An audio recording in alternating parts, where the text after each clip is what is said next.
என்னதான் ஜெபம் பண்ணாலும் அது அப்படியே ஓ அப்படியே தான் நிற்கும் நமக்கு. ஸோ அந்த மாதிரி நடந்திருக்கா அது உங்க சேலஞ்சே பண்ணோம், நீ இதுக்கெல்லாம் நான் கீழ்ப்படிய மாட்டேன்னு சொல்லி.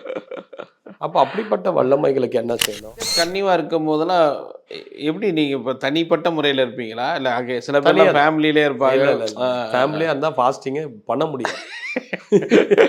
ஃபாஸ்டிங்கும் பண்ண முடியாது, அங்க ஃபீஸ்டிங் தான் பண்ண முடியும்.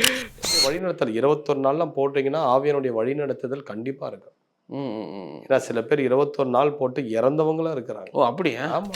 கிழமை வெள்ளிக்கிழமை 2 நாள் ஃபாஸ்டிங் இருப்பார். ம் ஏன் 2 நாள் ஃபாஸ்டிங் இருக்கீங்கன்னு கேட்கும் போது அவர் சொன்னாரா, ம் இது 2 நாள் தான் ம் செத்த ஆவிகளுக்கெல்லாம் உயிர் கொடுக்குறாங்க.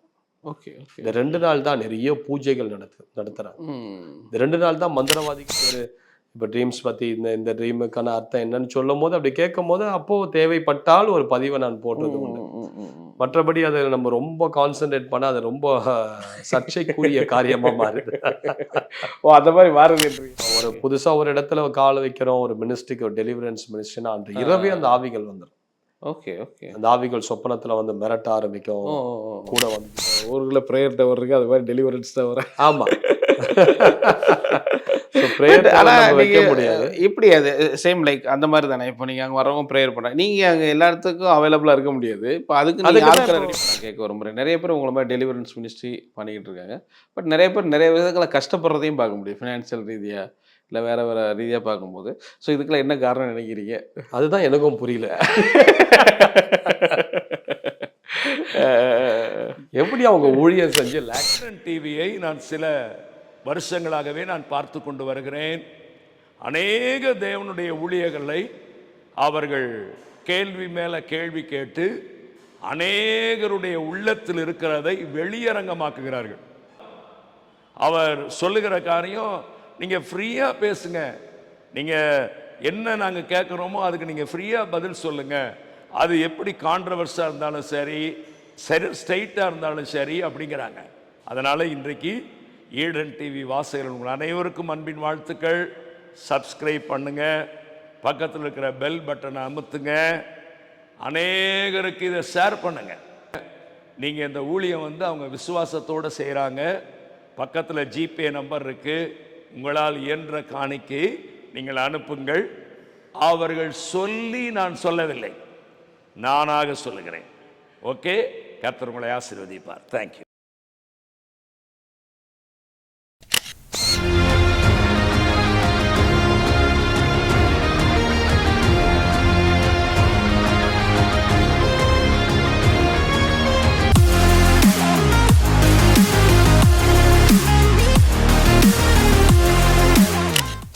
ஸோ அப்போ அந்நிய பாஷை அப்படிங்கிறது ரொம்ப இம்பார்ட்டண்ட்டாக உங்கள் ரோல், அதாவது ப்ரேயர் அண்ட் அந்நிய பாஷை அப்படிங்கிறது. ஸோ அதே மாதிரி வந்து பார்த்தீங்கன்னா ஃபாஸ்டிங், அதை பற்றி நிறைய உங்களுடைய செய்தியில் கொடுத்துருந்தீங்க. ஃபாஸ்டிங் ப்ரேயர் எந்த அளவுக்கு உங்களுக்கு யூஸாக இருக்குது, நீங்கள் எப்படி அதை இது பண்ணுவீங்க? ஒரு ஆவிக்குரிய மனிதனுக்கு உணவே ஃபாஸ்டிங் தான். ஓ அப்படி.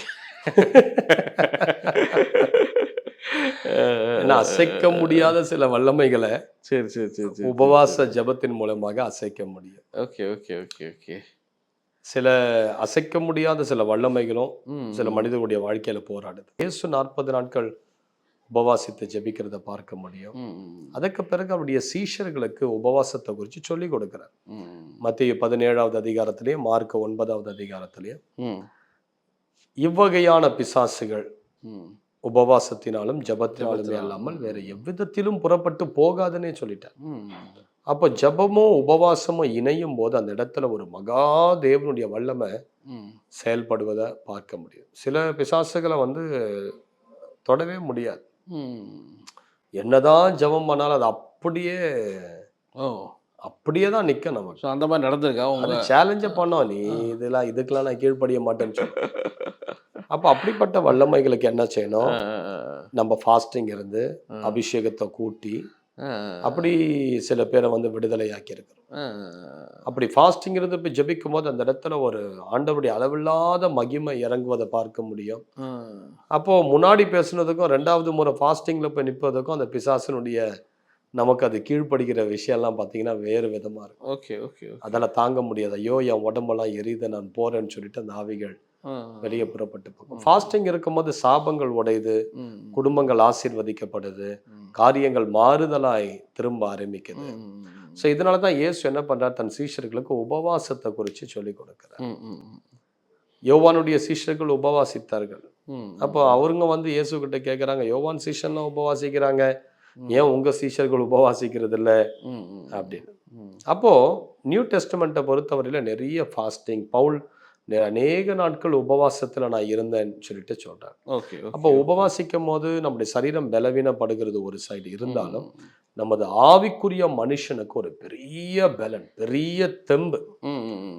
ஆவிக்குரிய மனுஷன் தேவனோடு அதிகமாய் உறவாடுகிற ஒரு கிருபையை இந்த உபவாசமானது நமக்கு கொண்டு வருது. So that is why fasting is very important, especially for people who wanted to operate in gifts of the Holy Ghost. வரங்கள் செயல்படணும், வல்லமைகளுக்குள்ள போகணும், ஹீலிங் நடக்கணும்னா ஃபாஸ்டிங்கிறது. ஸோ ஃபாஸ்டிங்கிறது நீங்கள் எப்படி எடுப்பீங்க? ஆக்சுவலி சில பேர் தண்ணி கூட குடிக்காம ஃபாஸ்டிங் எடுப்பேன். ட்ரை ஃபாஸ்டிங், அது வந்து ட்ரை ஃபாஸ்டிங்னு சொல்லுவாங்க. But I go with water fast. Okay okay.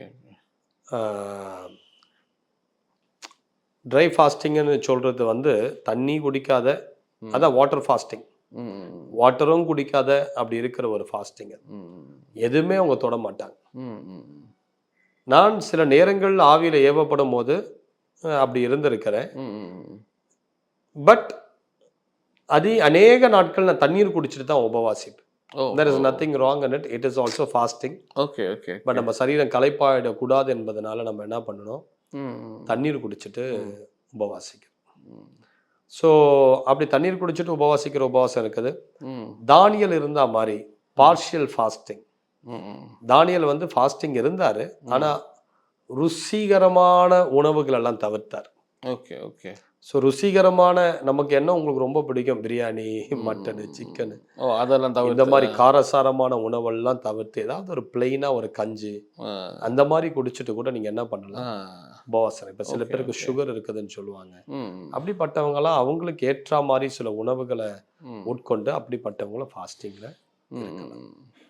So நீங்கள் ஃபாஸ்டிங் இருக்கிறது அப்படிங்கிறது இப்போ தண்ணியோட நாட்கள் போமா? இப்போ தண்ணி குடிச்சிட்டு இருப்பேன்றீங்க. அது ஒன் டே அது மாதிரி பண்ணியிருக்கிறேன். பட் ஒரு 5 டேஸ்லாம் இருக்கும்போது சரி வாட்டர் ஃபாஸ்டிங், சாரி வாட்டர் ஃபாஸ்டிங்ல வாட்டர் குடிச்சிட்டு ஃபாஸ்டிங் இருக்கும். சரி 5 டேஸ் கண்டினியூவாக. 5 டேஸ் கன்னியூவாக இருக்கும் போதெல்லாம் எப்படி நீங்கள் இப்போ தனிப்பட்ட முறையில் இருப்பீங்களா, இல்லை அங்கே சில பேர் ஃபேமிலியிலே இருப்பாங்க? ஃபேமிலியாக இருந்தால் ஃபாஸ்டிங்கு பண்ண முடியாது. ஃபாஸ்டிங்கும் பண்ண முடியாது, அங்கே ஃபீஸ்டிங் தான் பண்ண முடியும். ஓகே. ஃபேமிலி அப்போ நீங்கள் ஒரு வீட்லேயே அப்படியா, வீட்டில் தனியாக ரூம்லேயே இருப்பீங்களா? வீட்டு அறையில் இருப்பேன். சரி. ஒரு 5 நாள் போகணும்னு நினச்சா வேற எங்கேயாவது ரூம் எடுத்துட்டு அங்கே போயிடுவேன். இல்லை ஒரு 3 நாள் பண்ணணும்னு நினச்சா ரூம் போட்டுட்டு அங்கே எங்கேயாவது போய் அங்கே. ஆமாம், ஒரு நாள் பண்ணுனா நான் மாத்திரம் வீட்டில் இருப்பேன். சரி. ஓகே. இல்லைன்னா நம்ம வீட்டில் பிள்ளைங்க இருப்பாங்க, நம்ம அவங்கள மேனேஜ் பண்ண முடியும், கஷ்டமா இருக்கும். ஸோ அதிக நாள் 5 டேஸ் அப்படி போட்டு 5 டேஸ் 10 டேஸ்லாம் பண்ணிடுறோம். சில பேர் 40 டேஸ் இருக்காங்க, 20 டேஸ். அதெல்லாம் வந்து அவங்க லெவலுக்கு ஏற்ற மாதிரி, அவங்கவுங்க லெவலுக்கு ஏற்ற மாதிரி இல்லை, ஆவியனுடைய வழிநடத்துதலுக்கு ஏற்ற மாதிரி நம்ம அதை செய்யணும். 40 டேஸ் 21 டேஸ்லாம் இருக்கிறது பிரச்சனை கிடையாது, இருக்கலாம். சரி. பட் உங்க உடம்ப நீங்க ஜாக்கிரதையா பார்த்துக்கொள்ளணும். நிறைய தண்ணி குடிக்கணும். ஓகே. டீஹைட்ரேட் ஆகிடக்கூடாது. அந்த மாதிரி சில நேரத்தில் ஜூஸ் குடிக்கலாம், தப்பே கிடையாது. அந்த மாதிரி நீங்க வந்து ஆவியனுடைய வழிநடத்தல் 21 நாள்லாம் போட்டீங்கன்னா ஆவியனுடைய வழிநடத்துதல் கண்டிப்பா இருக்கும். ஏன்னா சில பேர் 21 நாள் போட்டு இறந்தவங்களும் இருக்கிறாங்க. அப்படியா? ஆமா. தேவனுடைய வழிநடத்துதல் இல்லாம அப்படி உபவாசிக்கிறதெல்லாம் சில நேரங்கள் சில சரீரத்துல பிரச்சனைகளை கொண்டு. அதுதான் ஹோலி ஸ்பிரிட்னுடைய கைடன்ஸ். இப்ப இயேசு கிறிஸ்து 40 நாள் உபவாசித்தார். எப்படி? ஆவியானவர் அவரை வழிநடத்தி சென்றாருன்னு தான் இருக்கு. ஆவியானவரால் கொண்டு போகப்பட்டார். எதுக்கு? உபவாசத்துக்கு. அப்போ ஒரு நாள் உபவாசம், 3 நாள் உபவாசம்லாம் நீங்க போட்டது தப்பு கிடையாது. ஆனா ஒரு 3 நாளுக்கு மேல நீங்க எடுக்கக்கூடிய எல்லா உபவாசத்திலும் ஆவியானுடைய வழிநடத்துதலுக்காக நம்ம கேட்கணும். ஆவியானவர் வழிநடத்தி கொண்டு போகும்போது அங்க ஹோலி ஸ்பிரிட்னுடைய கண்ட்ரோல் இருக்கும், நம்ம மேல அவருடைய கிரேஸ் இருக்கும். அப்ப அந்த இடத்துல பசி இருக்காது, களைப்பும் இருக்காது. நல்ல ஜெபிக்க தேவன் நமக்கு கிருபை செஞ்சிருவார். அப்ப அந்த 21 நாள் நீங்க சாப்பிட்டது போல ஜெபிப்பீங்க. அந்த மாதிரி ஒரு தெம்ப கர்த்தர் நமக்கு கொடுத்துருவார். ஸோ நீங்கள் ஒரு இந்த 5 days இப்படிலாம் ஃபாஸ்டிங் போட்டிருக்கும் போது அதுக்கான அந்த அனைட்டிங்லாம் உங்களுக்கு ரிசீவ் ஆயிருக்கா? கண்டிப்பா அதுக்கான வல்லமை ஒவ்வொரு ஃபாஸ்டிங் முடிவுலையும் சரி. அந்த மாதம் ஊழியெல்லாம் பார்த்தீங்கன்னா மகிமையா இருக்கிறத பார்க்க முடியும். ஓ ஓ ஓ. நிறைய அற்புதங்கள் நடக்கும், கட்டிகள் மறையும், ஆ, நிறைய குடும்பங்கள் வந்து சாட்சி சொல்லுவாங்க, ஆ, இன்ஸ்டண்டா ஹீலிங் நடக்கும், செவிட்டு காதுகள் திறக்கும். ம், ம், ம். அந்த மாதிரி பேச முடியாத அந்த குழந்தைங்களெல்லாம் சில பேர் கூட்டிட்டு வருவாங்க. சரி. அந்த குழந்தைங்களுக்கு ஜெபிக்கும் போது உடனே அவங்க வாயை திறந்து வீட்டுக்கு போயிட்டு பேச ஆரம்பிச்சிருவாங்க. தொலைஞ்சு போன கணவர் வருவாரு, வீட்டில் இருக்கிற சூழ்நிலைகள்லாம் கைகூடி. அப்போ நிறைய மிராக்கிள்ஸ் வந்து அந்த ஃபாஸ்டிங் போட்டுட்டு செய்கிற ஊழியங்கள்ல நிறைய அற்புதங்களை பார்க்க முடியும். We are so witness. இந்த ஃபாஸ்டிங்கில் அதில் என்ன நான் இப்போ இருக்கிறது, நீங்கள் நம்ம சாப்பிடாம இருக்கோம், சில பேர் அதையும் ஒரு கிரிட்டிசைஸ் பண்ணுறாங்க. நீங்கள் அதான் ஃபாஸ்டிங் போட்டு ப்ரேயர் பண்ண, நீங்கள் நார்மலாக ப்ரேயர் பண்ணாலே நடக்குது அப்படின்னு. என்ன நடக்குதுன்னு நினைக்கிறீங்க அந்த ஃபாஸ்டிங்கில்? என்ன நம்ம என்ன உங்கள் சரீரம் வந்து அடங்குது. ம், ம், ம். உங்க சரீரம் வந்து அடங்கி உங்கள் ஆவிக்குரிய மனிதன் வந்து தேவனோடு கூட உறவாட ஆரம்பிக்கிறான். ம், ம், ம். சரி. ஒரு பக்கம் சரீரத்துல சோர்வு களைப்பெல்லாம் இருக்கிற மாதிரி தெரிஞ்சாலும் மறுபக்கம் உங்களுடைய ஆவி தேவனோடு கூட பரலோகத்தோடு கூட மகிமையோடு கூட இணைஞ்சிரும். ம், ம், ம், ம். ஸோ அந்த மாதிரி இருக்கும்போது அந்த இடத்துல வந்து பார்த்தீங்கன்னா அளவில்லாத தேவனுடைய பிரசன்ஸ் உங்களை மூட ஆரம்பிச்சிடும். ம், ம், ம். ஸோ உங்களுக்கே தெரியும் அந்த 5 days ஃபாஸ்டிங் போட்டு நீங்கள் ப்ராப்பராக ஜெபம் பண்ணி இருந்தாதான், ம், ம். ப்ராப்பராக அந்த 5 days நீங்கள் கரெக்டாக நீங்கள் வேத வாசிப்பிலும் ஆராதனையிலும் ஜெபத்திலும் ஆண்டவருடைய குரலை கேட்கணும்னு சொல்லி நீங்கள் கரெக்டாக இருந்துட்டீங்கன்னா அந்த 5 days 7 days 3 days கழிச்சு ஒரு மேனிஃபெஸ்டேஷன் ஆஃப் பிளெஸ்ஸிங் வந்து உங்கள் குடும்பத்தில் நீங்கள் பார்க்க முடியும், ஊழியத்துலேயும் பார்க்க முடியும். காரியம்லாம் அப்படியே மாறுதலாக திரும்ப ஆரம்பிக்கும். ஸோ எல்லாத்துலேயும் அதை நீங்கள் yes yes okay okay okay. அதனால தான் ஃபாஸ்டிங் வந்து இட்ஸ் வெரி மேண்டேட்ரி. ஒரு தேவ ஊழியக்காரர் வாரத்தில் 2 நாளாவது ஃபாஸ்டிங் இருக்கும். கிளிஃபோர்ட் குமார் ஐயா நல்லா தெரிஞ்சிருக்கோம் உங்களுக்கு, நல்ல டெலிவரன்ஸ் மினிஸ்டர். அவர் சொன்ன ஒரு காரியம், அவர் செவ்வாய்க்கிழமை வெள்ளிக்கிழமை 2 நாள் ஃபாஸ்டிங் இருப்பார். ஏன் 2 நாள் ஃபாஸ்டிங் இருக்கீங்கன்னு கேட்கும் போது அவர் சொன்னாரா, இது 2 நாள் தான் செத்த ஆவிகளுக்கெல்லாம் உயிர் கொடுக்குறாங்க. Okay okay. இந்த 2 நாள் தான் நிறைய பூஜைகள் நடத்துறாங்க. இந்த 2 நாள் தான் மந்திரவாதிகள் போய் ஏரிக்கரை சுடுகாடு அங்க இங்கன்னு உட்கார்ந்து மலைகள்ல உட்கார்ந்து மந்திரம் செய்யறாங்க. இந்த 2 நாள் விசேஷித்த நாளா மந்திரவாதிகள் அத விசேஷித்த நாளா பார்க்கிறதுனால அந்த காலத்தின் வல்லம் அதிகமா செயல்படுகிற நாள் வந்து அந்த 2 நாள். அந்த நாட்கள்ல தான் குடும்பத்துக்குள்ள பிரச்சனைகள் வருது, பெரும்பாலான குடும்பங்களுக்குள்ள விபத்துகள் வருது, ஆக்சிடென்ட் நடக்குது, மரணங்கள் ஏற்படுது. அதனால அந்த 2 நாளை என்னுடைய உபவாச நாளா நான் ஆக்கி கொண்டு நான் ஆண்டவருடைய சமூகத்துல, ஆண்டவரே இப்படிப்பட்ட கட்டுல இருக்கிற ஜனங்களெல்லாம் விடுவிக்க எனக்கு கிருபை தாங்கன்னு ஜெபிச்சதுனால தான் தேவன் என்னை இந்த அளவுக்கு விடுதலை ஊழியத்துல பயன்படுத்தினாருன்னு அவர் சாட்சி சொன்னார். அப்போ ஃபாஸ்டிங் வந்து it brings unlimited God's power, வரங்கள் செயல்பட ஆரம்பிக்குது. Okay okay. நிறைய பேருடைய சாட்சியை கேட்டிருக்கிற உபவாசம் 21 நாள் உபவாசம் முடிச்ச பிறகு ஆண்டவர் அவங்களுக்கு தீர்க்க தரிசன வரத்தை கொடுத்தது கேள்விப்பட்டிருக்கிறேன். அந்த மாதிரி நிறைய, ஏன் டிபி ஜோஷுவாவே எடுத்துக்கங்க, அவருக்குள்ள இருக்கிற வரங்கள் வல்லமையெல்லாம் தேவனால் உலகமெங்கிலும் வல்லமையா பயன்படுத்தப்பட்ட டிபி ஜோஷுவா. அவர் 40 days ஃபாஸ்டிங் முடிச்ச பிறகு அந்த அந்த உபவாச ஜெபத்துல கர்த்தர் வந்து இறங்கி, இந்த பூமியில நான் எப்படி ஊழியம் செஞ்சேனோ அப்படி நீ ஊழியம் செய்ய நான் உன்னை அழைக்கிறேன்னு சொல்லிட்டு அவரை பிளஸ் பண்ணிட்டு போயிடும். அதுக்கு பிறகுதான் டிபி ஜோஷுவா அப்படி ஜெபிக்கும் போது கேன்சர் கட்டியெல்லாம் அப்படி உடைச்சி கண்ணு எதற்கு ஊத்தார். அந்த மாதிரி பயங்கரமான ஒரு வல்லமை வந்து அவருடைய ஊழியத்துல செயல்பட காரணம் அந்த 40 நாட்கள் அவர் உபவாசித்து ஜெபித்த அந்த ஜெபங்கள். Okay okay. அப்போ ஃபாஸ்டிங்ல ஒரு பிளெஸ்ஸிங் இருக்குது, விடுதலை இருக்குது, ஊழியங்கள் ஆசீர்வதிக்கப்படும், குடும்பங்கள் ஆசீர்வதிக்கப்படும், வரங்கள் வல்லமைகள் ஃபாஸ்டிங்ல செயல்படும். பட் ஞானமா ஃபாஸ்டிங் இருக்கணும். முதல்ல ஒரு வேளை தொடங்கணும், அந்த ஒரு வேளையும் அங்க இங்கன்னு சுத்தாத தேவ சமூகத்துல உட்கார்ந்து காத்திருக்கணும். அடுத்தது ஒரு மாதம் கழிச்சு அந்த ஒரு வேலையை 2 வேலையாக்கணும். அந்த 2 வேலையும் உட்கார்ந்து ஒரு 6 மணி நேரங்கள் எங்கேயும் நகராத ஒரே இடத்துல உட்கார்ந்து அந்த அறைக்குள்ளேயே நடந்து ஜெபம் பண்ணி பைபிள் வாசிச்சு ஒரு 6 மணி நேரங்கள் ஜெபத்துல செலவிடும்.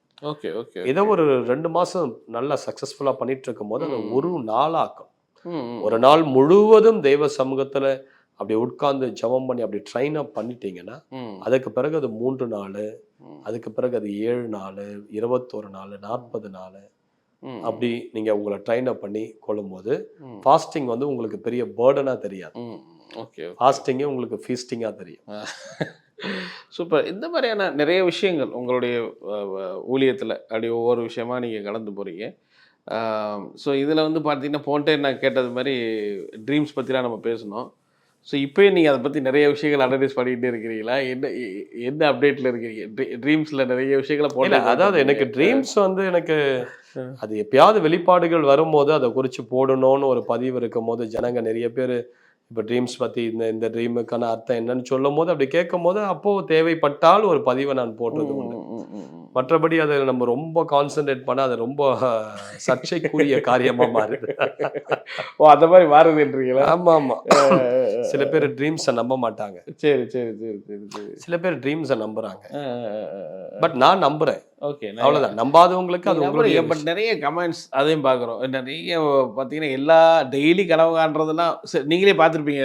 எல்லாம் அர்த்தம் கேட்டுக்கிட்டே இருப்பாங்க. அந்த மாதிரி ஒரு இது மாறுதோ? அந்த மாதிரி டெய்லி எல்லாத்துக்கும் டெய்லி ஒரு இது கேட்டுகிட்டே இருக்கிறாங்க அப்படிங்கிற மாதிரி. அதாவது ஒரு ட்ரீம்ஸ்ன்றது நமக்கு இப்படி தான் வரும்னு சொல்ல முடியாது. Okay okay okay. அது எந்த விதத்தில் வேணாலும் வரலாம். ஒவ்வொருத்தருக்கும் ஒரு ட்ரீம்.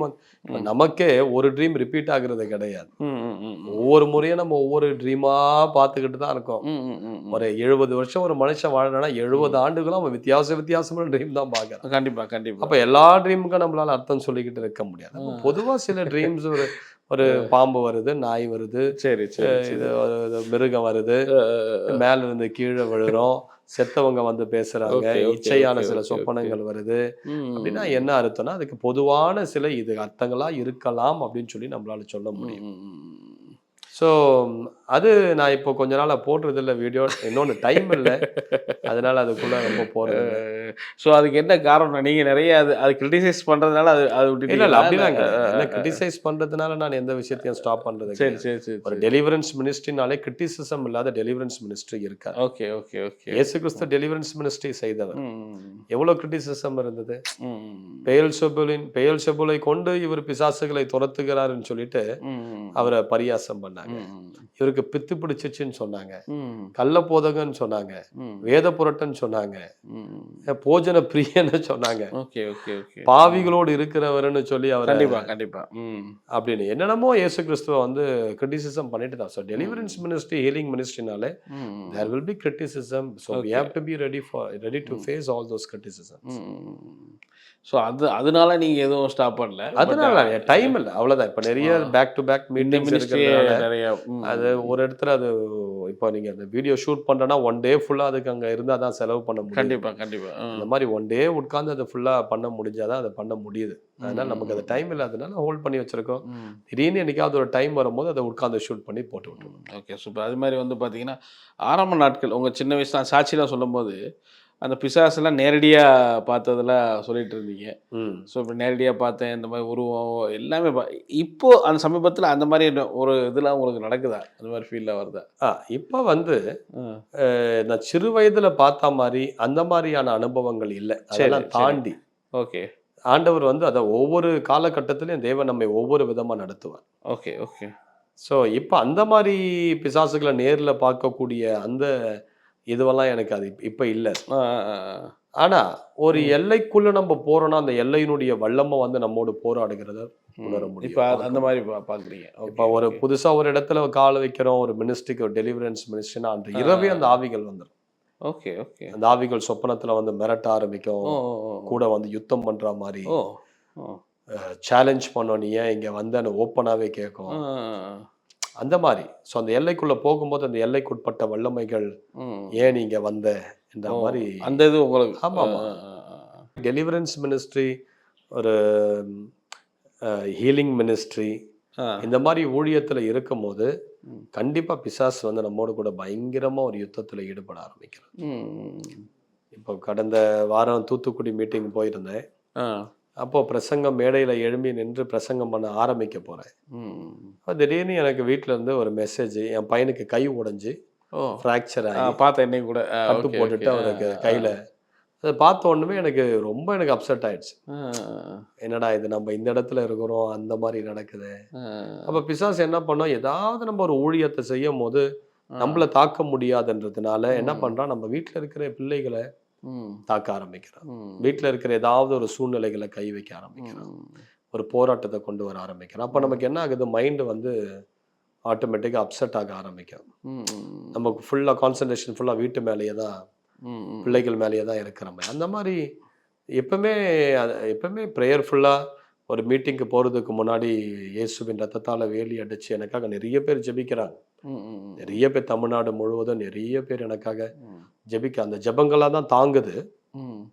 ஆனால் சில நேரங்கள் இந்த மாதிரியான சில சூழ்நிலைகள் பிசாசு என்ன பண்ணுது, கொண்டு வந்துடுது. அப்போது கார்லலாம் போகும்போது எப்பவுமே நாங்கள் ஜெபம் பண்ணிட்டு தான் போவோம். காரில் ட்ராவல் பண்ணுறோனாலே எல்லாருமே வந்து மாற்றி மாற்றி மாற்றி ஜெபம் பண்ணிட்டு அந்நிய பாஷையில் பேசிட்டு, நான் காரில் ஏறிட்டாலே பைபிள் வாசிச்சுட்டு ஜெபம் பண்ணிட்டு இப்படி தான் ட்ராவல் பண்ணும். ஓகே. ஸோ அதனால அந்த பிசாசின் கிரியைகள்லாம் கிட்ட நெருங்க வாய்ப்புகள் கிடையாது. ஸோ அந்த மாதிரி காரியங்கள். ரெண்டாவது வந்து உங்களுக்கான அந்த விஷன், இப்போ நீங்கள் தேவதூதர்களை பார்க்குறது, ஆண்டவர் அந்த மாதிரியான காரியங்கள் உங்களுக்கு இந்த பீரியடில் அப்படி நடக்குதா? தரிசனம் இருக்குது. ஆண்டவர் என் கூட போன வருஷத்துலேருந்து பேசினாரு. தமிழ்நாடு முழுவதும் விடுதலை கூட்டங்களை நடத்தணும், டெலிவரன்ஸ் டவர் ஏற்படுத்தணும்னு சொன்னார். ஓ அப்படியே? தமிழ்நாடு முழுவதும் டெலிவரன்ஸ் டவர் நீ ஏற்படுத்தணும்னு சொன்னார். ஸோ ஜனங்க ஏன்னா அவ்வளோ தூரத்துலேருந்து ட்ராவல் பண்ணி எங்கெங்கேயோ வராங்க.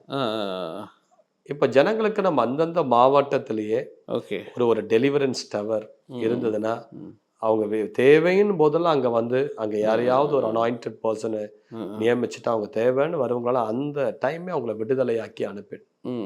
எனி டைம் அவங்க பிசாசின் கட்டில் போராட்டத்தில் வரவங்களுக்கு அந்த இடத்துல ஒரு விடுதலை இருக்கணும். அப்படி ஒரு தரிசனத்தை கர்த்தர் கொடுத்ததுனால இப்போ மூவ் பண்ணிட்டு இருக்கிறோம். நிறைய ஊர்களில் ப்ரேயர் டவர் இருக்கு, அது மாதிரி டெலிவரன்ஸ் டவர். ஆமா. இப்படி அது சேம் லைக் அந்த மாதிரி தானே. இப்போ நீங்க அங்க வரவங்க ப்ரேயர் பண்றாங்க, நீங்க அங்க எல்லாத்துக்கும் அவைலபிளா இருக்க முடியாது. இப்போ அதுக்கு டீச்சர்களை ரெடி ஆக்கி வைக்கணும். Okay okay okay. சரி, இப்போ எனக்கு கீழே இருக்கிறவங்க பார்த்தீங்கன்னா எல்லாருமே பிசாசு, என்னை விட நல்லாவே துரத்துவாங்க. அப்படியா? ஆமா ஆமா ஆமா ஆமா. ஆண்டவர் சொன்னார், என்னை விசுவாசிக்கிறவன் என்னிலும் பெரிய காரியங்களை செய்வான். அது போல என் கூட இருக்கிற ஆட்கள் என்ன காட்டிலும் பிரமாதமா பிசாசுகளை துரத்தும். அது ஒரு டீம் ரெடி பண்ணியாச்சு. அதெல்லாம் நல்லா நமக்கு கீழே ஒரு டெலிவரன்ஸ் டீம் வந்து இப்போ அதனால தான் நான் எங்க போனாலும் அந்த டீமோடு தான் போறேன். அதனால பிசாசுகள் வந்தா நான் டச் பண்றதில்ல, அவங்க தான் அதெல்லாம் பார்த்துட்டு நான் ஜெபம் பண்ணி பிளஸ் பண்ணி ஜெபிக்கிறது. ஏதாவது ஆடிச்சுன்னா அவங்க கிட்ட விட்டுருவேன். அவங்க அதை அடிச்சு துரத்தி விட்டுருவாங்க. அதனால இப்போ என்னுடைய தரிசனம் என்னன்னா, அப்படி தமிழ்நாடு முழுவதிலும் நிறைய டெலிவரன்ஸ் மினிஸ்டர்ஸை எழுப்பணும், சபைகளை ட்ரைன் அப் பண்ணணும். சபைகள் ஒத்துழைச்சதுன்னா எல்லா சபைகள்லையும் டெலிவரன்ஸ் டீம்னு ஒரு டீமை ட்ரைன் பண்ணி விட்டுட்டா அந்த கூட்டம் வந்து அந்த சபையை விட்டு வெளியே போக வேண்டிய அவசியம் இல்லை. பிரச்சனைனா அவங்க கிட்ட அந்த டெலிவரன்ஸ் ட்ரைன் பண்ண அந்த டீம் கிட்ட வந்துட்டாலே அவங்க விடுதலை ஆகிடுவாங்க. அப்படி எனக்கு ஒரு தரிசனம் இருக்குது. நீ வருகிற நாட்கள்ல எல்லா சபைகளிலேயும் நல்ல உண்மையா வாழ்கிற வாலிபர்கள் சகோதரிகளை நல்லா டெலிவரன்ஸ்குள்ள ட்ரைன் அப் பண்ணி விட்டுட்டா எப்படி பிசாசுகளை துரத்துவது, எப்படி டீல் பண்றது, எப்படி அதை எதிர்த்துன்னா என்ன செய்யறது, எப்படி ஆயத்தப்படுவது, இதெல்லாம் நம்ம ட்ரைன் அப் பண்ணிட்டாலே அவங்க அந்த கத்துக்கிட்டாலே போதும். அவங்க அதுக்கு பிறகு டெலிவரன்ஸ் மினிஸ்ட்ரி நல்லா செய்ய ஆரம்பிச்சிடலாம். ஓகே. ஸோ அது இப்போ நிறைய மீட்டிங்ஸ்லாம் அங்கங்கே போயிட்டே இருக்கும். ஸோ அதெல்லாம் உங்களுடைய ஓன் இதான், உங்களுடைய ஓன் கூட்டமாக தான், ஸ்பெண்டிங்ஸ் தான் எல்லாமே. சர்ச்சுக்கு போகிறது அவங்கவுங்க மீட்டிங்ஸ் கூப்பிட்டா போவீங்க. ஆமாம், தனிப்பட்ட அந்த அழைப்புகள் வரும்போது அந்தந்த சபைகளுக்கு போய் 3 நாள் கூட்டம்லாம் பண்ணிட்டு தான் இருக்கு. சரி சரி சரி. 1 நாள் கூட்டம் பண்ணுறோம், 3 நாள் கூட்டம் பண்ணுறோம். இதை தவிர்த்து தேவன் எனக்கு கொடுத்த ஒரு தரிசனம், ஒவ்வொரு மாவட்டத்திலையும் நானே ஹோஸ்ட் பண்றேன். நம்ம ஊழியத்திலேருந்து அந்த கூட்டங்களை நடத்துறோம். சரி சரி சரி. எந்த அட்வர்டைஸ்மெண்ட்டும் பெருசா கிடையாது, எந்த ரெக்கமெண்டேஷன்ஸும் கிடையாது. நம்ம யூடியூப்ல போடுறது, அங்க நம்ம ஆட்கள் நல்ல அருமையான சில ஆட்களை கர்த்தர் எழுப்பி தராரு. அவங்கள வச்சு போஸ்டர் பேனர்லாம் போட்டு அப்படி அந்த இடத்துல இருந்து 2000-3000 பேர் வந்துடுவாங்க. அப்படிதான் ஒவ்வொரு இடத்துலயும் நல்லா மீட்டிங் முடிச்சுட்டு அவங்களுக்கு எல்லாருக்கும் ஒவ்வொருத்தருக்காகவும் விடுதலைக்காக ஜெபம் பண்ணி தான் அனுப்பும். Okay okay. இதில் எப்படி ஃபினான்ஷியல் பிளஸிங்லாம் உங்களுக்கு எப்படி இருக்கு? கர்த்தர் கிருபையில் ஆண்டவர் வானத்தின் பலகணிகளை திறந்து வச்சிருக்கிறார். ஓ ஆமென் ஆமென். ஆமா, தேவன் வந்து எந்த விஷயத்திலையும் குறையே வைக்கல. சரி சரி. ஆண்டவர் வந்து நல்லா ஊழியம் செஞ்சா கர்த்தர் ஆசீர்வதிப்பார். ஆமென் ஆமென். அவ்வளவுதான். நீங்க உண்மையா நீங்க பணத்தின் மேல கான்சென்ட்ரேஷன் இல்லாத ஊழியத்தை ஊழியமா செஞ்சிட்டீங்கன்னா அதற்கான ஆயத்தங்கள் தேவைகள் எல்லாம் கர்த்தரே சந்திப்பார். ஆமென் ஆமென். அற்புதமா கர்த்தர் யாரையாவது எழுப்பி ஆண்டவர் சந்திச்சிருவார். ஸோ ஒவ்வொரு மீட்டிங்ஸ் நிறைய இடத்துல அப்படி போடுறீங்க. இந்த டெலிவரன்ஸ் ரேட்டோ அதெல்லாம் பிளான் பண்ணுறீங்க. இது என்னென்ன சேலஞ்சஸ்லாம் இப்போ இருக்குன்னு நீங்கள் பார்க்குறீங்க உங்களுக்கு முன்னாடி நீங்கள் இந்த ஊழியத்தை அடுத்த லெவலில் கொண்டு போகிறதுல? சேலஞ்சஸ்ன்னு சொல்லி பெருசு ஒன்றும் இல்லை. நமக்கு இப்போ சேலஞ்சஸ்னால் நமக்கு இங்கேருந்து இப்போ ஒரு கூட்டத்துக்கு போகிறோன்னா அந்த இடத்துல நம்ம இங்கேருந்து ஒரு 20 பேராவது நம்ம போக வேண்டிய ஒரு சூழ்நிலை இருக்கு. ஓகே. அப்போது நம்ம இங்கேருந்து போகும்போது நமக்கு வந்து நல்ல வாகனங்கள் வேணும். இப்போ ஏன்னா ஒரு சில பேர் வந்து நம்ம ஒரு 3 டீமாக போவாங்க. காரில் ஒரு 3 காரு போகுது. ஓகே. சில பேர் பஸ்ஸில் போகிறாங்க, ட்ரெயினில் போகிறாங்க. இதெல்லாம் இப்போ நமக்கு வந்து ஒரு 2 பஸ்ஸு மாதிரி, ஒரு மினி பஸ்ஸு மாதிரி வேணும். அந்த மாதிரி இருந்ததுன்னா நம்ம என்ன பண்ணலாம், ஒரு ஒரு ஒரு வெஹிக்கிளில் நம்மளுடைய திங்ஸ் எல்லாத்தையும் ஏற்றிடலாம். ஏன்னா இப்போ நம்ம வெளியே போய் நடத்தும் போது என்ன ஆகுதுன்னா, ஒவ்வொரு கூட்டத்துக்கும் 3 லட்ச ரூபாய் நம்ம செலவு பண்ணுறோம். ஓகே. நான் எப்படிப்பட்ட ஆள்னா, ரொம்ப இந்த ஆடம்பரத்தெல்லாம் நான் கொண்டு வர மாட்டேன். சரி சரி. ரொம்ப இந்த லைட்டு ஜக ஜக ஜக ஜக ஜகன்னு புகை அடிக்கிறது இதெல்லாம் ஒன்றும் இருக்காது. ஸோ லெஸ் இன்வெஸ்ட்மெண்ட் இருக்கணும். ஆனால் நம்மளுடைய அங்கே அங்கே நம்ம செய்கிற ஊழியம் பிரமாதமாக இருக்கும். நல்ல ஆராதனை, ஜெபம், தேவ செய்தி, மிராக்கள், இதுக்கு தான் முக்கியத்துவம் கொடுப்போமே தவிர அந்த ரொம்ப அந்த ஆடம்பரம் அதுக்கெல்லாம் முக்கியத்துவம் கொடுக்கறது கிடையாது. அதனால எப்பவுமே இங்கேருந்து போகும்போது நாங்கள் ரொம்ப சிக்கனமாக, ஏன்னா ஒவ்வொரு காசும் தேவ பிள்ளைங்க கொடுக்குற காசு. Okay okay. அப்போ நம்ம அதை ரொம்ப ஞானமாக ஒவ்வொரு ரூபாய் செலவு பண்ணாலும் அதை ரொம்ப ஞானமாக அதை எந்தெந்த விதத்தில் சிக்கனம் பிடிக்கலாம். ஏன்னா அதை மற்ற ஊழியங்களுக்கு நம்ம யூஸ் பண்ணலாம். அங்கே ஏதாவது ஊழியக்காரங்களுக்கு நம்ம அதை காணிக்கையாக கொடுக்கலாம். அதனால் அப்படி சிக்கனம் பிடிச்சி ஒரு ஊழியத்தையும் பெஸ்ட்டாக பண்ணணும்னு தான் என்னுடைய விருப்பம். ஓகே. அதனால் இப்போ சேலஞ்சஸ் என்னென்னா ட்ராவலிங் தான் சேலஞ்சஸ். நமக்கு ஒரு 2 வாகனம் இருந்தால், ஒரு 2 டெம்போ ட்ராவலரோ 2 மினி பஸ்ஸோ இருந்தால் இங்கேருந்து போக்கு வரத்து அதெல்லாம் ரொம்ப நமக்கு ஈஸியாக இருக்கு. அதனால் we are just praying about it.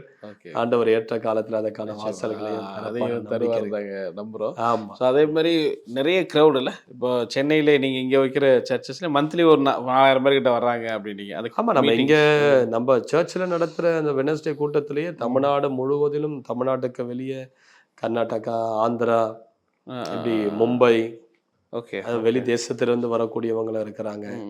அந்த மாதிரி பல ஜனங்க வந்து நம்முடைய இடத்தை தேடி வராங்க. ஓன் சர்ச்சா, ஓன் இடமா? அது இல்ல, இப்ப இருக்கிறது நமக்கு வந்து ரெண்டல் தான். ரெண்டல் கூட இல்ல, அது ஃப்ரீ தான். Okay okay. நடத்திக்கிட்டு இருக்கிறோம். இப்பதான் நம்ம ஆக்சுவலா கிரவுண்ட் ஒன்று வாங்கி இருக்கிறோம். Okay okay. ஆமா, ஒரு போன வருஷத்துக்கு முந்தின வருஷம் தான் கரெக்டா டிசம்பர் மாதம் ஒரு 5 கிரவுண்ட்ஸ் வந்து வாங்கிட்டோம். Okay okay. வாங்கிட்டு இப்போ கட்டுமான பணிகள் தொடங்க இருக்குது. சரி. ஸோ அதுக்கான ப்ராஜெக்ட் தான் பண்ணிட்டு இருக்கிறோம். இது எப்படி நான் கட்டனா, வெறும் not just a search but a training centre, ஒரு டெலிவரன்ஸ் சென்டர்.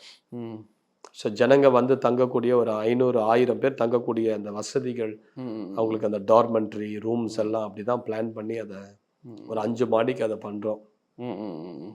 ஸோ அது இந்த வருஷத்துக்குள்ள அது ஸ்டார்ட் ஆகி பாதியாவது எழும்பிடும்னு நான் விசுவாசத்தில் இருக்கிறேன். தேவன் தான் அதுக்கான வாசல்கள் எல்லாம் திறக்கணும். ஏன்னா it's a very big budget. Okay. பெரிய ப்ராஜெக்ட். அதனால அதை கர்த்தர் தான் அதுக்கு உதவி செய்யணும். அவ்வளோதான். ஸோ ஒவ்வொரு உங்கள் ஊழிய வளர்ச்சி ஒவ்வொன்றுமே பார்க்கும்போது ரொம்ப ஆச்சரியமாக இருக்குது. கர்த்தர் ஒவ்வொரு இது செயல்படுது. ஸோ நான் நிறைய ஊழியர்களுக்காக நான் கேட்க விரும்புகிறேன். நிறைய பேர் உங்களை மாதிரி டெலிவரன்ஸ் மினிஸ்ட்ரி பண்ணிக்கிட்டு இருக்காங்க. பட் நிறைய பேர் நிறைய விதங்களை கஷ்டப்படுறதையும் பார்க்க முடியும், ஃபினான்ஷியல் ரீதியாக இல்லை வேறு வேறு ரீதியாக பார்க்கும்போது. ஸோ இதுக்கெல்லாம் என்ன காரணம் நினைக்கிறீங்க? அதுதான் எனக்கும் புரியல. எப்படி அவங்க ஊழியம் செஞ்சு லேக்ல இருக்க முடியும்? ஓகே. ஊழியம் செய்யற மனுஷன் எப்படி ஒரு குறைவுல இருக்க முடியும்? Okay okay. அதுதான் புரியல. அப்ப ஏதோ ஒரு இடத்துல அவங்க வாழ்க்கையில வந்து ஒரு பிரச்சனை இருக்குதுன்னு தான் நான் சொல்ல முடியும். ஓகே. அது அவங்க ஊழியம் செய்து ஒரு மனுஷன் வந்து பற்றாக்குறையிலே வாழ்ந்து கொண்டு இருக்கிறாருன்னா ஊழியத்துல ஏதோ பிரச்சனை, அந்த ஊழியம் சரியா இல்லை. ஒரு தேவ திட்டத்தை நம்ம செய்யும் போது, தேவ ராஜ்யம் வரும்போது அந்த இடத்துல சகல ஆசீர்வாதத்தையும் கர்த்தர் கொண்டு வருவார். Okay okay. நம்ம ஆரம்பிக்கும் போது சின்ன ஒரு இடத்துல 10 பேர் உட்கார எடுக்கிறதுல நம்ம ஆரம்பிச்சோம். ஆனா இன்றைக்கு சூழ்நிலையை பார்க்கும் போது தேவன் நமக்கு தமிழ்நாடு முழுவதிலும் நம்ம கொண்டு போயிட்டார்.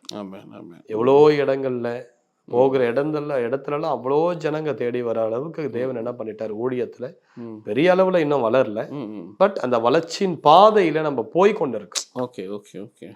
வளர்ச்சியின் பாதையில போய் கொண்டு இருக்கிறோம். பொருளாதாரத்துக்கு எந்த கஷ்டமும் கர்த்தர் நமக்கு கொடுக்கல. எல்லா அதனது தேவைகள் அந்தந்த மினிஸ்ட்ரிக்கு கரெக்டா வந்து சேர்ந்துரும். மற்ற ஊழியங்களுக்கும் நம்ம கொடுக்கிற மாதிரி தான் கர்த்தர் நம்மள பிளஸ் பண்ணி வச்சிருக்கிறாரு. நம்ம அதாவது ஊழியத்துல பிரதர் நமக்கு ஸ்கில்லும் ரொம்ப முக்கியம். தாளந்துகளும் ரொம்ப முக்கியம். ஸ்கில்னா என்ன மாதிரி? ஸ்கில்னா ஜனங்களை மேனேஜ் பண்றது, ஓகே ஓகே, ஜனங்களை கண்ட்ரோல் பண்றது, பேச்சு தாளந்துகள் இருக்கணும். யாருக்கிட்ட எப்படி பேசணும்னு தெரியணும், யாருக்கிட்ட எந்த மாதிரியான வேலையை கொடுக்கணும்னு தெரியணும், யாரை வந்து ஊழியத்துல உருவாக்கணும், யாரை வந்து கொஞ்சம் அப்படி லேட்டா அவங்களை எழுப்பி விடணும்னு தெரியணும். ஓகே, இந்த மாதிரி பீப்புள் மேனேஜ்மெண்ட் எல்லாம் நமக்கு வந்து அந்த தாளந்துகள் அதெல்லாம் இருந்தால் தான் ஒரு ஊழியத்தை நம்மளால டெவலப் பண்ண முடியும். Not just because you carry the anointing, அழைப்பு தரிசனம் இருக்கிறதுனால மாத்திரம் ஒருடைய ஊழியம் வந்து எழும்பிடாது. அவங்களுக்கு தேவன் தானியலுக்கு 10 மடங்கு சாமர்த்தியம் உள்ளவனா இருந்தான்.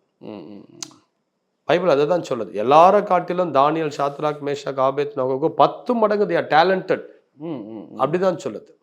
அப்போ மற்றவங்களை காட்டிலும் ஒரு இடத்துல ஒரு விஷயத்துல நம்ம ஃப்ளரிஷ் ஆகணும், ப்ராஸ்பர் ஆகணும்னா டேலண்ட்ஸ் ரொம்ப முக்கியம். அவங்க நாலேஜை வந்து வளர்த்துக்கணும், அவங்களுடைய பேச்சு திறமையை வளர்த்துக்கணும், அவங்களுடைய சில குணாதிசயங்களை வளர்த்துக்கணும். அப்பதான் ஒரு ஊழியத்துல முன்னேறி போக முடியும். நிறைய பேர் அந்த இதுல ரொம்ப லேக்கா இருக்காங்க, அதுல லேக் ஆயிடுறாங்க. ஜனங்களை வந்து மேனேஜ் பண்ண தெரியாது, யாருக்கிட்ட பேசி அவங்களுடைய கிருபைகளை அறிந்து கொள்ளணும். இன்னொன்னு நிறைய டிசைபிள்ஸை உருவாக்கணும். இன்னைக்கு இருக்கக்கூடிய கிறிஸ்தவத்தில் இருக்கக்கூடிய பெரிய ஃபெயிலியர் என்னன்னா டிசைபிள்ஷிப் கிடையாது. இப்போ எல்லாம் இப்போ நல்ல முதிர்ந்த ஊழியக்காரர்கள் இப்போ எல்லாம் 70+ போயிட்டாங்க. எல்லாருமே முதிர்ந்த ஊழியக்காரர்கள். கண்டிப்பா ஹூ இஸ் நெக்ஸ்ட்னு போட்டா யாருமே கிடையாது. அவங்களுக்கு அடுத்தது யாருன்னு யாருமே இன்னும் சொல்லவே இல்லை. 75 தொட்டுட்டாங்க எல்லாருமே. முதிர்ந்த ஊழியக்காரர்கள், தேசத்தை தமிழ்நாடு அசைத்தவர்கள் எல்லாமே பார்த்தீங்கன்னா 75 தாண்டிட்டாங்க. அடுத்த ஒரு 5 இயர்ஸ் ஆக்டிவா இருக்க முடியும். அடுத்தது அவங்களால ரொம்ப ஆக்டிவா இருக்க முடியாது. 80 வயதுக்கு மேல அவங்களால ரொம்ப டிராவலிங்கோ ஒன்றும் பண்ண முடியாது. அப்போ ஹூ இஸ் நெக்ஸ்ட் இன்னும் யாருமே சொல்லவே இல்லை.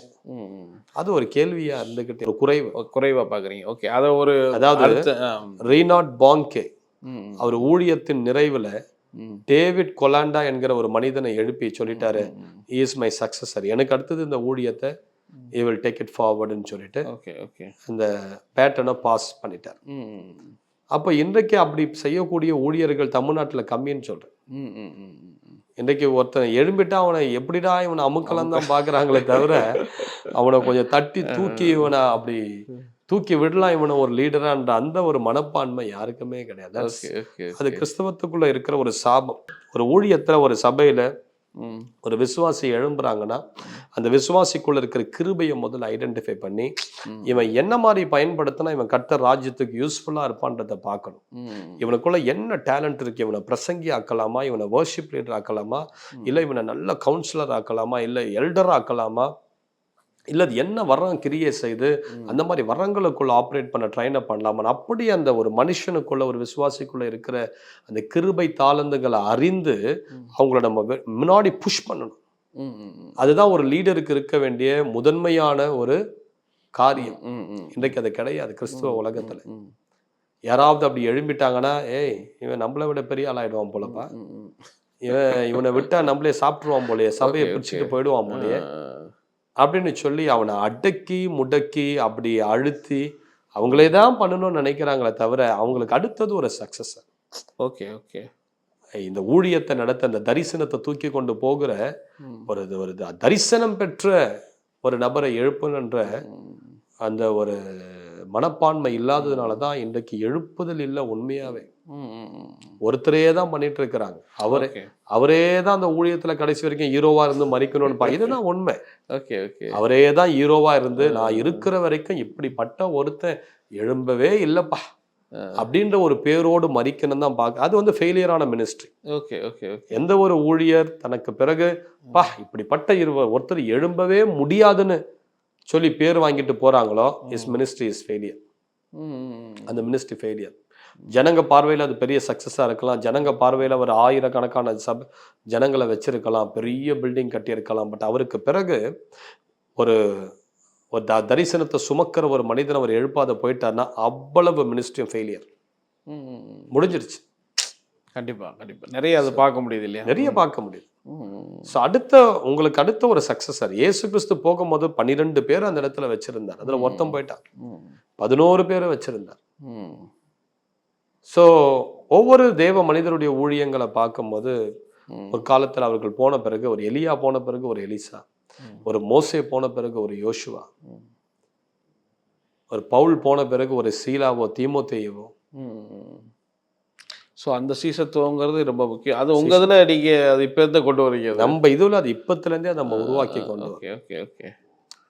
நான் அது சொல்றது அது முக்கியப்படுத்துறது அதுதான். என்னை விட நீங்க நல்லா ஊழியம் செய்யணும், என்னை விட நீங்க பவர்ஃபுல்லா ஊழியம் செய்யணும். ஜெபிங்க. எனக்கு தெரிஞ்ச எல்லாத்தையும் எனக்கு கீழே இருக்கிற எல்லாருக்கும் சொல்லி கொடுத்து அவங்கள உருவாக்கி இப்படி செய்யுங்க, அப்படி செய்யாதீங்க, இப்படி இருங்க, இப்படி இருந்தால் தான் ஊழியம் வளரும், அன்பா இருங்க, கோவப்படாதீங்க, கசப்பா இருங்க, குணாதிசயத்தை மாற்றுங்க. அப்படி யாராவது கசப்பு கோபம்லாம் வச்சுருந்தாங்கன்னா அவங்க முடிச்சிடுவாங்க. அவங்கள நம்ம எடுத்து பயன்படுத்துறதுல பிரயோஜனமே கிடையாது.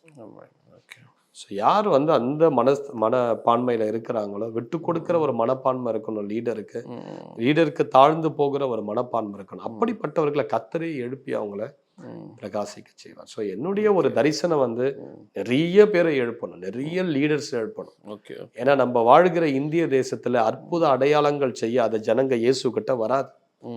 எங்க குடும்பத்தையும் எடுத்துக்கங்க, ஒரு இந்து ஃபேமிலி தான். இயேசு எங்க வீட்டுல அந்த அற்புதத்தை செய்யாத இருந்திருந்தா நாங்க ஆண்டவருக்குள்ள வந்திருக்கவே மாட்டோம். ஏன்னா என் தெய்வம் செய்ய முடியல, உன் தெய்வமும் செய்ய முடியலன்னு தான் நாங்க சொல்லியிருக்கோம். ஆனா ஆண்டவர் வல்லமையை வெளிப்படுத்துறதுனாலதான், எங்களை விடுதலை ஆக்குனதுனாலதான் இயேசு கிறிஸ்துக்குள்ள நாங்க குடும்பமா ரட்சிக்கப்பட்டோம். அப்போ நம்ம தேசத்துல பெரும்பான்மையான விக்கிரகங்களை ஆராதிக்கிற ஜனங்க இருக்கிற அந்த தேசத்துல அற்புத அடையாளங்களை செய்து வல்லமையை வெளிப்படுத்தி இயேசு உயிரோடு இருக்கிறார் என்பதை காண்பிச்சாதான் ஒரு மாற்றத்தை பார்க்க முடியும். கண்டிப்பா. சும்மா நம்ம பிரசங்கம் பண்ணிட்டு போறதுல ஒரு விஷயமே கிடையாது. பிலிப்பு எடுத்துக்கங்க, சமாரியா பட்டணத்துக்கு போய் அற்புத அடையாளம் செஞ்சதுனால தான் அந்த இடத்துல பெரிய மாற்றத்தை பார்க்க முடியும். ஜனங்க மனம் திரும்பி இயேசு கிறிஸ்துவுக்குள்ள வந்தாங்க. கண்டிப்பா. அப்போ ஜனங்க ரட்சிக்கப்பட நம்ம ஒரு ஒரு கூட்ட ஜனங்களை சபைக்குள்ள வரங்கள் வல்லமைக்குள்ள ட்ரைன் அப் பண்ணிவிடும். கண்டிப்பா. மினிஸ்ட்ரி பண்ணக்கூடியவர்கள் ரொம்ப ஜாக்கிரதையா இருக்கணும். Okay okay okay. நான் முன்னாடியே சொன்னது போல ப்ரேயர் டீம் இருக்கும். Okay okay. அவங்களுக்காக கடைசி வரைக்கும் ஜெபிக்கிற ஒரு ப்ரேயர் டீமோடு பண்ணும். தேவன் நம்மளை நல்லா பயன்படுத்துறாரு, இனி நான் தனியாவே பண்ணுவேன் அப்படி எழும்பிட்டா முழு பாதாளமும் அவருக்கு விரோதமா போராடும் போது ஏதாவது ஒரு பாயிண்ட்ல அவர் அதை அடிச்சிடும். ஏதாவது ஒரு சூழ்நிலையில அவர் மாட்டிப்பார். ஒரு தேவனால் வல்லமையாய் நம்ம தமிழ்நாட்டில் பயன்படுத்தப்பட்ட ஒரு தேவ மனிதர் வெளி தேசத்துக்கு போனாரு. அங்க போயிட்டு என்ன பண்ணாரு, ப்ரேயர் வாக் போனார். ஓகே. ப்ரேயர் வாக் போயிட்டு அந்த பகுதியில் இருக்கிற அந்தகார சக்தி வல்லமை எல்லாம் கட்டி ஜெபம் பண்ணி அன்று இரவு வீட்டில் ரூம்ல படுத்திருக்கிறார். படுக்கும்போது அவருக்கு ஒரு சொப்பனத்தை பார்த்தாரு. அந்த சொப்பனத்துல ஒரு பெரிய ஒரு பலசாலி அவர்கிட்ட போராடிக்கிட்டே இருக்கிறார். போராடி போராடி போராடி பார்க்கறான், அந்த பலசாலியை மேற்கொள்ள முடியல. கடைசியில கிட்ட அப்படி கையை மட்டும் தொட்டுட்டு போயிட்டான். மறுநாள் காலையில எழும்பினாரு. மறுநாள் காலையில எழும்பும் போது இவர் தலையெல்லாம் அப்படியே சுத்துது, நிக்க முடியல, பொத்துன்னு மயக்கடிச்சு கீழே விழுந்துட்டாரு. இவரால் ஒண்ணுமே பண்ண முடியல. அதுக்கு பிறகு அங்கிருந்து தமிழ்நாட்டுக்கு எப்படியோ ஃப்ளைட் கஷ்டப்பட்டு வந்துட்டார். வந்த உடனே அவர் அங்கிருந்து அப்படியே சிஎம்சி ஹாஸ்பிட்டல் கொண்டு போய் சேர்த்தார். பார்த்தா அப்படியே மூளைக்கு போற நரம்பெல்லாம் ரத்த கட்டி. Okay okay okay. அதுக்கு பிறகு அவருக்கு 6 மாசம் அந்த சிஎம்சி மருத்துவமனையிலேயே சிகிச்சை எடுத்து திரும்ப கொஞ்ச நாள் கழிச்சு திரும்ப வெளி தேசம் போனார். திரும்ப அதை விட மோசமான சூழ்நிலை ஏற்பட்டு திரும்பி கொண்டு போய் அதே ஹாஸ்பிட்டல்ல அட்மிட் செய்தார். அப்போ ஏதாவது ஒரு சந்தர்ப்பத்துல பிசாசு ஒரு தேவ மனிதனை தாக்க எழும்பி போராடி கொண்டே இருக்கு. அதனாலதான் நமக்குன்னு ஜெபிக்கக்கூடிய ஒரு ஜெப டீம் நம்ம என்ன பண்ணணும், அந்த விடுதலை ஊழியம் செய்யறவங்க வயசாக அவங்க நல்ல ஒரு ஜெப டீம் கிட்ட கொடுத்துட்டு ஒரு குறிப்பிட்ட ஸ்டேஜ் வரும்போது கம்ப்ளீட்டா ஊழியத்தை ஹேண்ட் ஓவர் பண்ணிட்டு இவங்க அதுக்கு பிறகு ப்ரேயர் எழுப்புதலுக்குள்ள போயிடும். ஓகே.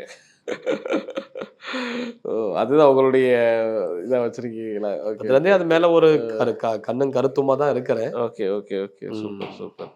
ஸோ இவ்வளோ காரியங்கள் நிறைய பேசிட்டே வந்திருக்கிறீங்க.